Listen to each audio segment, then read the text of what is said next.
দুপুর 12টা আল্লাহ তাআলারই একটি খাস নাম 7 বার আপনি পড়বেন।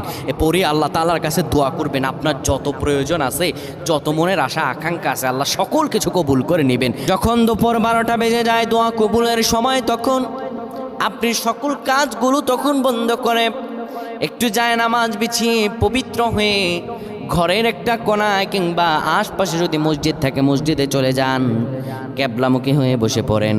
ক্যাবলামুখী হয়ে বসে সুন্দরভাবে প্রথমে 10 বার দুরূদ শরীফ পড়েন, 3 বার সূরা ইখলাস পড়েন, 2 বার সূরাতুল ফালাক, 1 বার সূরা নাস পড়েন।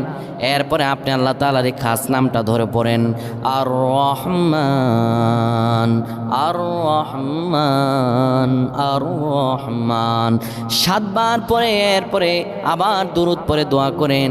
আল্লাহ তাআলার কাছে চাইতে দেরি হবে, কিন্তু আমার রব আল্লাহ আপনার দোয়া কবুল করতে দেরি করবেন না।